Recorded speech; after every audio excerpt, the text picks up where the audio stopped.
"You're just jealous, that's all," she snapped, pointing at me across the crowded baby shower. Guess chuckled, my face burned red, my hands trembling like leaves in the wind.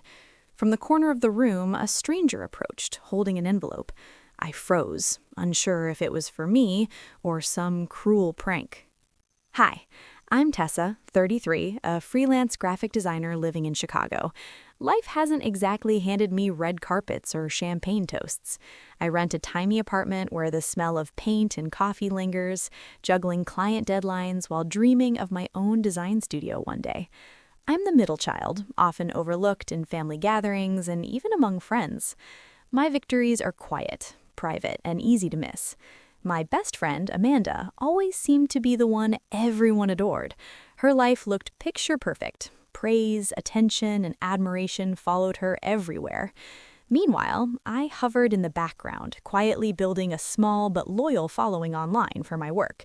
I'm not rich, glamorous, or the center of every conversation, but I've learned to carry my own weight. I've always kept a little surprise tucked in my back pocket, a secret resilience no one ever noticed, even when they laughed at me. That hidden fire has kept me moving forward. Amanda's baby shower was lavish, dripping with elegance, and tension simmered in the corners where her eyes met mine. She glared subtly every time I spoke, each smile of hers a silent dagger. When she raised her glass to toast, she leaned into the microphone and loudly called me jealous, mocking my rent-stressed life compared to her perfect pregnancy. Guests laughed awkwardly. My humiliation felt sharp enough to cut through the air. I tried to respond calmly, my voice cracking like dry twigs. A friend leaned over and whispered, "Don't let her ruin today for you." But Amanda wasted no time. "Oh, I forgot, Tessa, you're probably still living paycheck to paycheck, right?" she sneered. My chest tightened as I sank into my chair, wishing the floor would swallow me. Then a tap on my shoulder startled me. A stranger slid an envelope across the table. Amanda's smirk widened. "What's that? Some pity gift?" My heart raced. Hesitating felt like holding my breath underwater. Inside, there was a letter hinting at a financial surprise I had never imagined, with instructions to meet someone privately. I glanced at Amanda, whose confident smugness made me shiver, unaware that everything could change in a single moment. It wasn't the first time Amanda's manipulations stung. She ignored my texts about a joint project she had promised me, praising another friend in public instead. At brunch, she whispered to a group how Tessa doesn't have her life together, ensuring I overheard. Later, she asked me to handle invitations for a family event, only to publicly blame me for a minor mistake, turning everyone against me. Each betrayal stung like acid, but something inside me shifted. I started refusing to apologize for things I hadn't done, noticing my composure remained intact, even as humiliation swirled around me. What they didn't know was that I had been quietly managing my own profitable design business online, anonymous and thriving. Every critique, every laugh, every whispered jab fueled a fire inside me. I had been saving, learning strategies, networking, and preparing for a breakthrough that no one could predict. The stranger's envelope felt like a key to all that preparation, a confirmation that the small victories I had nurtured in silence were about to explode into something undeniable. By the time anyone realized what I was capable of, it would be too late to stop me. Amid the tension, I wasn't alone. Clara, my childhood friend living abroad, had always kept an eye on me. She understood Amanda's manipulations and guided me, carefully advising how to approach the envelope without drawing suspicion. Family and friends remained oblivious, laughing as Amanda flaunted her perceived victory. Every smirk she flashed, every plan she whispered aloud, only fueled my quiet strategy. Timing, exposure, and subtle execution became my weapons. By observing, listening, and planning, I held the power in my hands while everyone else believed I was powerless. I could feel the balance shifting, the invisible becoming undeniable. The envelope was more than a piece of paper. It was a pivot point, a chance to step from the shadows into a space Amanda had never imagined I could occupy. The room felt heavy, charged with anticipation I was the only one aware of. As Amanda raised another toast, I clenched the envelope, letting a slow, confident smile form. She had no idea that everything about the coming days would be hers to lose and mine to claim. The whispers, the smirks, the underhanded jabs, they had all been fuel. And now, with the stranger's envelope in my hand and Clara's quiet counsel echoing in my mind, I was ready to turn humiliation into strategy, invisibility into power. The tide had shifted. Amanda's arrogance would meet a reckoning she never saw coming, and I would step forward, finally visible, finally unstoppable. Amanda's brunch announcement loomed like a storm cloud over my nerves. I could feel her smirk before anyone even spoke. She was radiant, glowing with a sense of triumph, as if the world belonged to her. The guests circled around her, laughing at her stories, oblivious to the tension bubbling beneath. I slipped in quietly, clutching the envelope like a secret weapon. Clara's voice echoed in my head. Patience. Timing is everything. Let them overestimate her, then move. The days leading up to this moment had been a careful dance.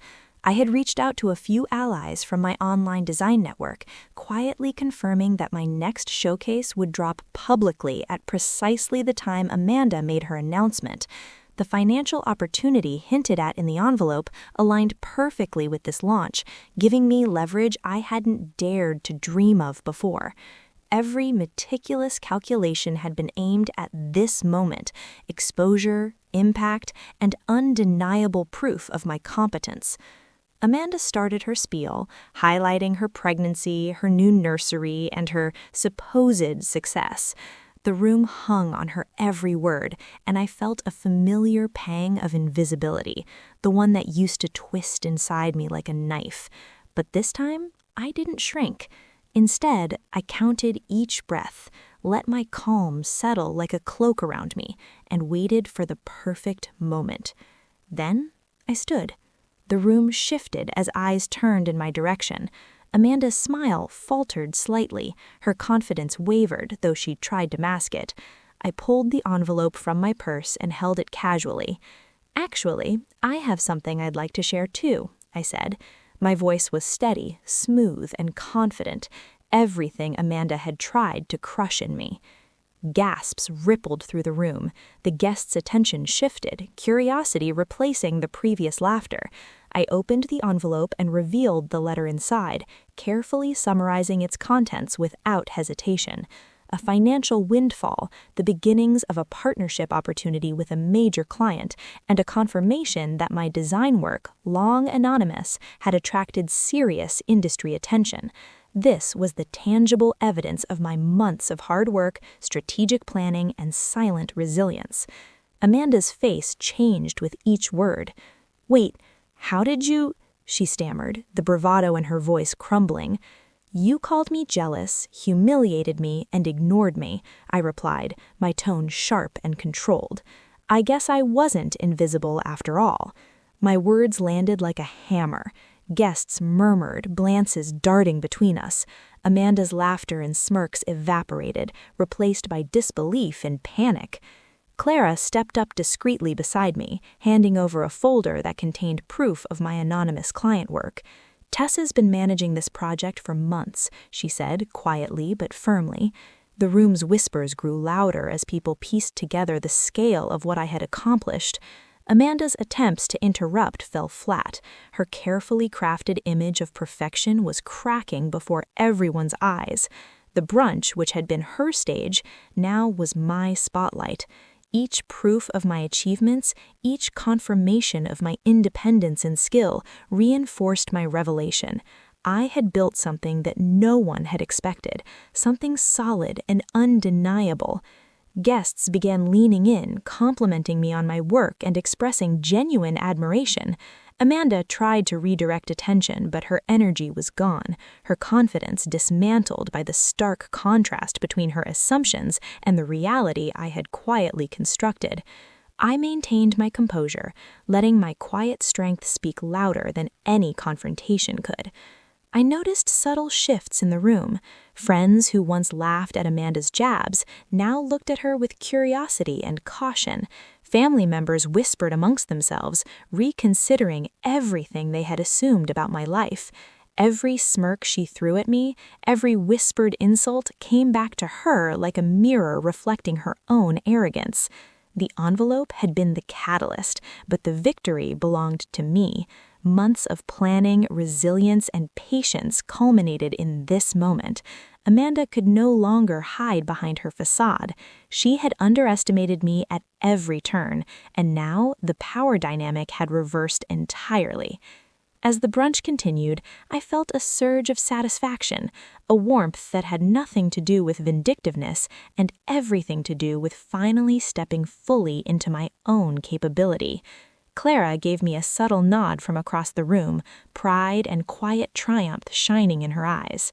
For the first time, I felt truly visible, seen not as the overlooked middle child or the friend who was jealous, but as a competent, independent woman who had quietly built her own empire. Amanda's shadow no longer loomed over me. Instead, her arrogance highlighted the contrast between her assumptions and my reality. The guests' murmurs shifted to conversations about my work and future, while Amanda stood frozen, her usual charm replaced by stunned silence. I allowed myself a small, confident smile. This wasn't about revenge, it was about proof. Proof that being underestimated doesn't define you. It can become the fuel for something greater. I took my seat, letting the room settle around me, knowing that the tide had irrevocably turned. Amanda's manipulations, her public jabs, her smirks, they had all been background noise to a story I had quietly been writing for months, and now it was out in the open, undeniable and powerful. I had played my part perfectly. Every whispered insult, every act of exclusion had been fuel for my strategy, and as the brunch carried on with all eyes on me, I knew one truth with absolute clarity. Being underestimated was my greatest advantage, and no one, not even Amanda, could take that away. I left the brunch with a lightness I hadn't felt in years, the envelope now a symbol of everything I had quietly built. Amanda lingered behind, her face pale, her laughter gone, replaced by the awkward shuffle of someone realizing their world had tilted. Every step I took was steady, purposeful. This was my life, finally under my control. Outside, the city smelled like rain on asphalt, the kind of clean, sharp scent that makes your lungs feel alive. I clutched my purse a little tighter, feeling the letter and documents within. They weren't just papers, they were proof of independence, proof of growth, proof that the quiet victories I'd nurtured in shadows were now undeniable. For so long, I'd let others define me. Middle child, overlooked, the friend jealous of someone else's shine. That era was over. Walking through the bustling streets of Chicago, I reflected on the moments that had brought me here. Every humiliation, every whispered insult, every public slight had forced me to sharpen my patience and focus. Amanda's smirks, once infuriating, had been fuel. My mind drifted back to the baby shower, the sting of being singled out in front of everyone. I remembered my hands shaking as the stranger handed me the envelope, my heart caught between fear and anticipation. That day, I realized opportunities often come disguised as mystery or even challenge. It wasn't pity, it was chance, and I had seized it. Clara's messages pinged on my phone, short and affirming. "You did it. Perfect timing. Proud of you." I smiled. She had guided me from afar, reminding me to stay calm, to act with precision, and to use Amanda's arrogance against her. The wisdom of a true ally is subtle, and Clara had mastered it.